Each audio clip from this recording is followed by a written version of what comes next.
زلزال المغرب. كيف تحركت الأرض بقوة 6 درجات بعد 93 عاما. منطقة حدود الصفائح في المغرب معقدة للغاية، حيث توجد مناطق متعددة من الصدوع النشطة بدلا من صدع واحد محدد جيدا. ونظرا لأن الحركات النسبية بطيئة، فمن الصعب استخدام أدوات الجيوديسيا لتحديد الصدوع النشطة ومدى سرعة تحركها بعد نحو 93 عاما على زلزال 10 مايو أيار 1820 الذي ضرب مدينة فاس، والذي وصفته دراسة نشرت في العام بأنه من أسوأ الكوارث الطبيعية في تاريخ المغرب.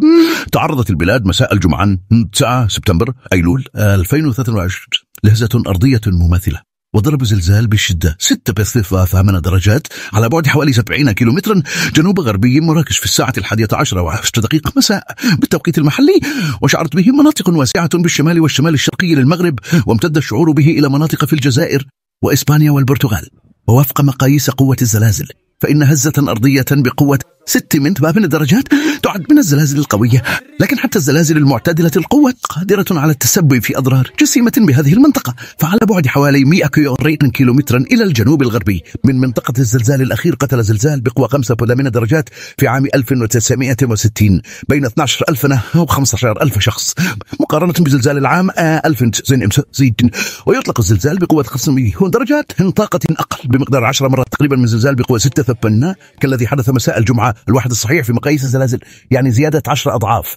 ومع ذلك فإن الدمار الكارثي في زلزال العام 1960 يرجع جزئيا إلى المباني التي شيدت بالطين المضغوط والرمل والحصى المدكوك لتشكيل الجدران والهياكل، وقد انهارت هذه المباني بالكامل، حيث عادة ما يكون البناء غير الملائم هو المساهم الأكبر في كوارث الزلازل. ورغم أن زلزال العام 1960 أدى إلى تغييرات في قواعد البناء في المغرب، فإن العديد من المباني خاصة المنازل الريفية لم تراعى تلك القواعد، وهو ما يرجعه بيل ماغواير أستاذ المخاطر الجيوفيزيائية والمناخية في جامعة كوليدج لندن إلى ندرة حدوث الزلازل الكبيرة في المغرب. ويقول ماغواير في تقرير نشرتها وكالة أسوشيتد بريس الأمريكية إن المشكلة هي أنه عندما تكون الزلازل المدمرة نادرة، فإن المباني ببساطة لا يتم تشييدها بقوة كافية للتعامل مع الهزات الأرضية القوية، مما يؤدي إلى انهيار الكثير منها وسقوط عدد كبير من الضحايا. واستنادا إلى قوة الزلزال وضعف المباني المحلية، توقع نظام التقييم الفوري للزلازل العالمية BAGER التابع لهيئة المسح الجيولوجية الأمريكية وقوع وفيات كبيرة.